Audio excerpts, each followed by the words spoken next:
people. Not change your beliefs, but understand why and how other people, I don't know, can read the same Bible and have other beliefs. And so this morning, next week we're going to look at that specifically. This week we're going to look at something we talked about last week called Deconstruction. Because there is something, oops, this is on, right? Yeah. There is something happening in our churches. And we're going to go with that in just a moment. And a word for it is deconstruction. I don't know who named that. People who like it, people who don't like it. Other people call it the ex-evangelical movement. Because this movement is really, it's really mostly within the evangelical church. You're not really seeing this deconstruction movement in the mainline churches, mostly because they don't have any young people. They're mostly older people. I'm not making fun of them. It's just the way it goes. And so this is kind of an evangelical thing. This move of and by the way, who's heard of deconstruction before I even start, right? So basically, I like this from Brian Zahnd. He says he has a book called Where Everything's on Fire, which is a great title for a book. But it says a crisis. Deconstruction goes, there's a crisis of Christian faith that leads to either a reevaluation of Christianity or sometimes a total abandonment of Christianity. And when you start to look around and in your own lives, right? You just look at your own kids, your own grandkids, people that you know, people you grew up with, and you get to look around and say, you know what, so many of them no longer go to church. Some of them have faith, some of them don't. And by the way, as we talk about this, we lean towards the younger generations, but it actually, when you look at the stats, it's also those in the boomer generation, those over 65, are also leaving the church almost on the same, and again, not leaving their faith, but leaving the evangelical church.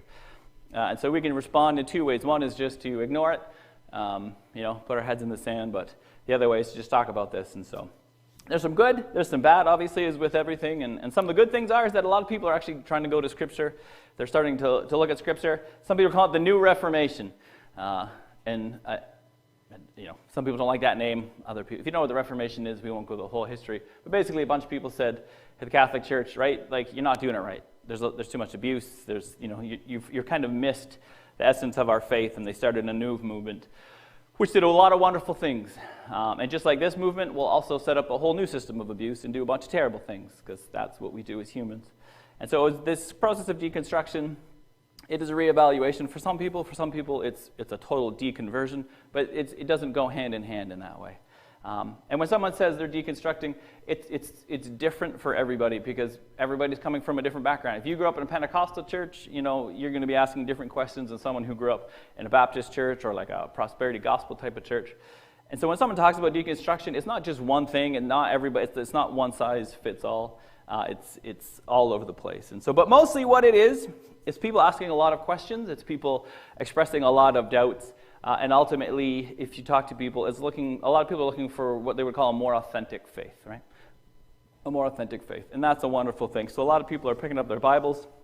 They're starting to read and go, you know what? What I see in my church isn't always what I see in the Bible, and what I see in my church are often two different things. And so especially the younger generations, because they're pretty quick to call out abuse. They're pretty quick to call out inconsistencies. They have a pretty strong sense of justice.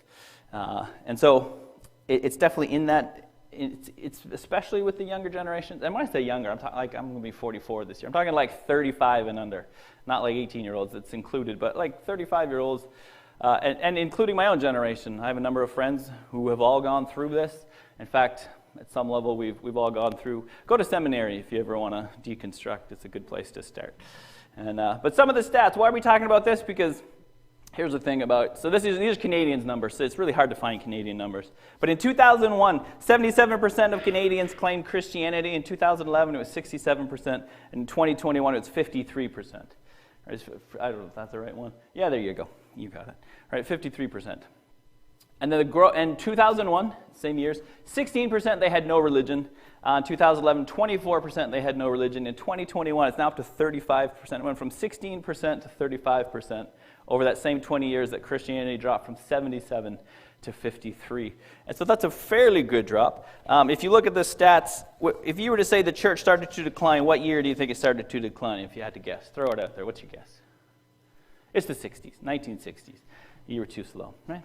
Since the 1960s, right? I wasn't even around, but they said the church has started to decline since the 1960s. But COVID, really, what was going to come in the next 10 years, COVID kind of mushed into about 3-4 years. For adults who attended For adults now who attend church and they attended as a kid, only 27% go regularly now. 35% of those who grew up in church go at all. And 50% of children who were raised in the Christian faith still identify. They don't all go to church, but they still identify with their faith. And so what does that tell us?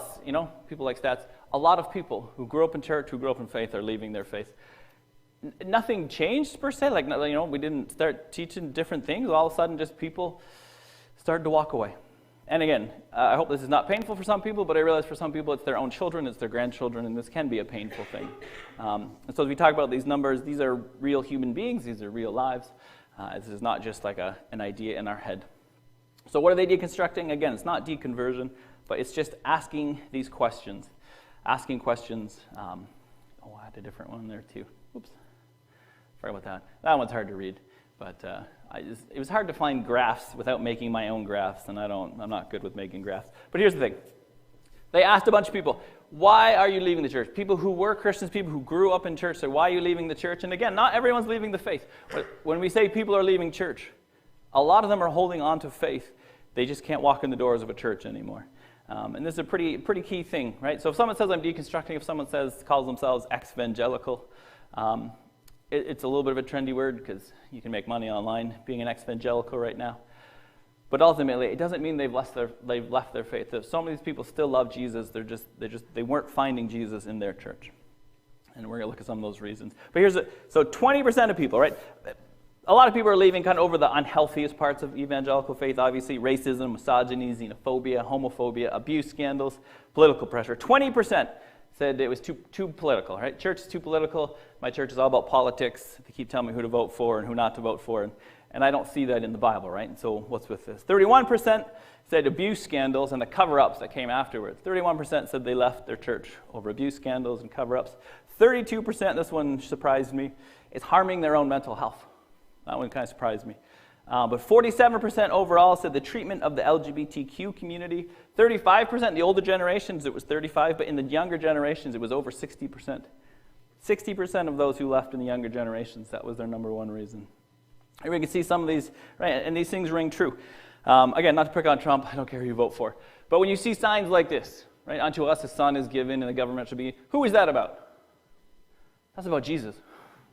That's a verse about Jesus. And someone's putting this up there, right, with a picture of Trump. And so many young Christians, and all Christians, they saw this thing where we took a man who literally is in trial for sleeping with a porn star while his wife was having a baby. And we go, this is the Jesus, this is the Christian choice. And a lot of people went, I'm out. If that's what Christianity is, I want no part of it.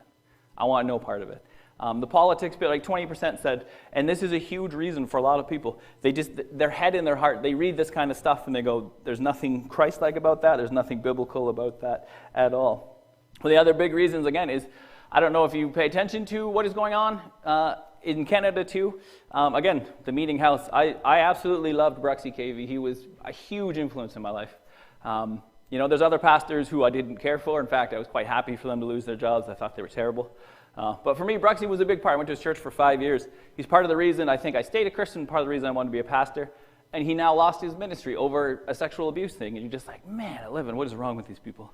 But it's happening all the time. If I went around, you could all name somebody who their sexual abuse, financial abuse, all these different things. But the biggest problem is not just that it happened, it's that then the churches said, oh, you know what, we're going to cover this up. And right now, and I'm going to pick on the Southern Baptists because they're dying so quickly. And part of the reason is, right, they lost 500,000 people last year, 1 million in the last 3 years. Part of it is they have over 1,000 cases of sexual abuse against them. And they covered it up for years. They actually had a secret list of pastors who they knew were in trouble, and they just kind of kept moving them around to different churches. And it finally all came to light, and people just left the church in droves. Because if somebody sexually abuses a child or a woman, and you as believers, as Christians, you say, we're going to cover this up, we'll take care of it ourselves. And not only did they cover it up, but they actually oftentimes blamed and put discipline on the person who was complaining about the pastors. It was like, protect the man of God at all costs. And what it's costing them is the next generation. It's costing them, it's also costing them millions and millions of dollars. They're still doing fine, don't get me wrong. But when people see this, especially the next generation, they see this and saying, oh, let's protect the pastors, you can understand why people are walking away, why people would walk away from this. I don't know if you ever watched Preacher Sneakers. It was just a fun Instagram account. And it was really just, it was showing some of these, they're usually mega church pastors, right? The guy in the first, his shoes are $3,000, right? The girl in the middle, her top is $600 tank top, right? And the guy in the end there is over $1,000 for those shoes. And this guy's account was really funny. It was great. At first, it was quite funny. You're like, holy cow. But then people actually started to get really mad. And his account grew like crazy because they started to highlight the lifestyles of these pastors. And people went, what in the world? Like some days, their outfit alone was well over $20,000 to preach to them about how to take care of the poor and the needy. Right? And how, I don't know how you read the story of the rich man to give up wealth while you're wearing $20,000 worth of clothing. And people started to read this, and it exploded. And people started leaving churches going, there's no way I'm giving money to a guy dropping $3,000, $4,000, $5,000 on a pair of shoes. Just to look cool, I guess, right? I look cool from the thrift store, so good for me. You're special. You can do it, right? It is doable. Mark's Work Warehouse, 2 for 1. Right? Gift card even, so. And the problem is not even that they're doing it. It's often the church's response is like, hey, don't ever complain about the pastor. I'm going to open this up to you. Always complain about your pastor. We're not special. We're not better than you. We try our best to study. But honestly, pastors are not special. They're really not. We're all Christians. We're all in the same boat. But the way we protect abusers, the way we protect certain, political people, and the way we protect people who, when people call them out, they go, hey, how dare you call out our pastor? And so people are walking away. They are walking away. And again, not always sexual abuse, not always financial abuse, abuse of power, spiritual abuse, all sorts of reasons people are leaving. And the church has lost its trust. The church used to be one of the most trusted institutes, especially in America and Canada. Not anymore. Not anymore. The trust is so low, especially in the next generation. Like, we're talking almost zero. People say, pastor, you say something your pastor, you used to be like, oh, good for you. Now it's like, oh, are you going to abuse my child?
Things.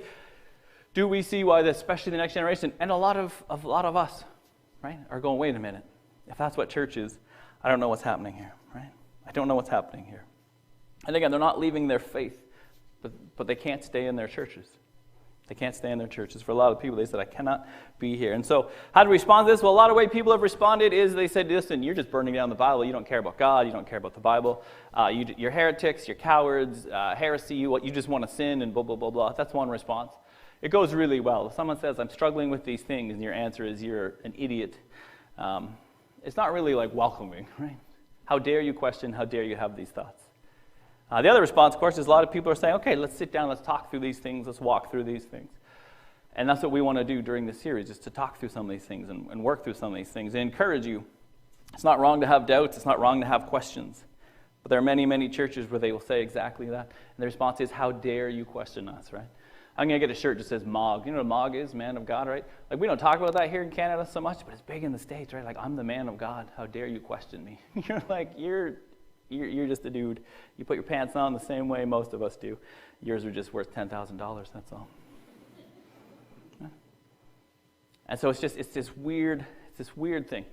When people have questions, they go, I don't know, right? And our answer is, well, how dare you? Just believe what I believe. Just listen to me. It's not really helpful, right? Not really helpful.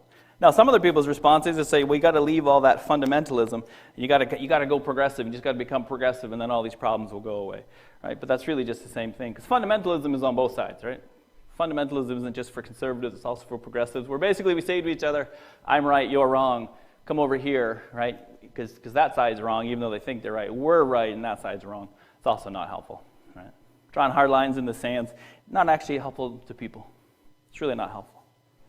Yeah. And then there's a bunch of responses in between these things. But as people are going through this time of deconstruction, of questioning their faith, of asking questions of the Bible and of what their pastors are saying, right? They're challenging traditions, and this is a good thing, right? It's not a bad thing to do.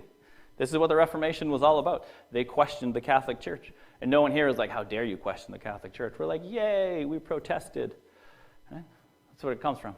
This is what the next generation is doing. They are protesting. They're asking questions, and it's not a bad thing. And not only that, but a lot of people are saying, like, I'm part of this group denomination, but like I don't feel any kind of personal connection. And in this time of deconstruction, they're finding a personal faith, and they're actually, for most people you read and you hear, they say, I feel closer to God now than I've ever felt in my life. And that's a wonderful thing. A lot of people asking questions again. Social justice is a huge thing. Trying to look at the Bible and say, why did we ever use these passages to do these things, right? It's such a hard thing. And they're starting to think critically. They're starting to go back to their Bibles and to start to listen and to compare, and that's a good thing. Now, it can also be a bad thing, right? It can also be a bad thing. Because there's deconstruction and then there's demolition. Right? They're two different things. And so there's always, there's some good things to this deconstruction, and of course there could be, again, if you just swing from one pole to the other, you're the same person, you just have different beliefs. But the core of it hasn't really changed if you just swing from one pole to the other. Part of the problem with what could be a problem in deconstruction is it becomes all about me, and what I believe is right, what you believe is right, what everybody believes is right. Whatever you believe is right, and let's just talk about that. But then you well, if everything is valid, then nothing's valid, right? If everything's valid, nothing's valid is kind of how the statement goes. And so what are the core beliefs? And part of this whole process is us saying, what is the core beliefs of Christianity? What is the thing that makes us Christians? Right? Part of the problem with deconstruction, right, we can be overly critical to the point where we leave, we take everything, we strip everything away, and there's literally nothing left. Sorry, I'm going really fast. We have 3 minutes left.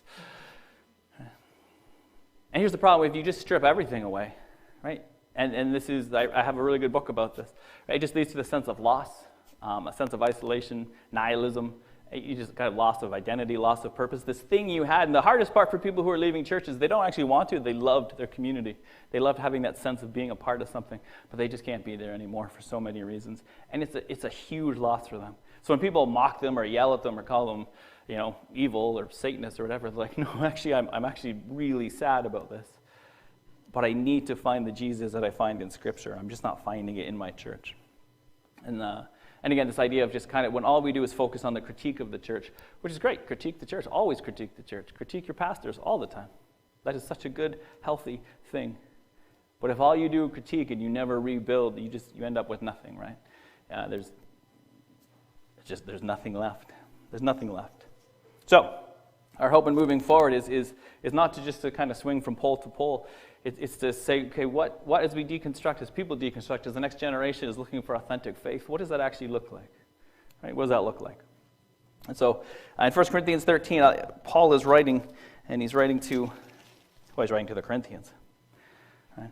And they've been, up to this point, talking a whole bunch of different things, and he's just gone through this bit about meat and milk, and you were young, you weren't ready for stuff, but then they're like, some of them are saying I follow Paul, other people are saying I follow Apollos. He goes, aren't you acting just like people of the world? Right? Some of you follow Paul, some of you're making different factions about who you follow. Right? What do we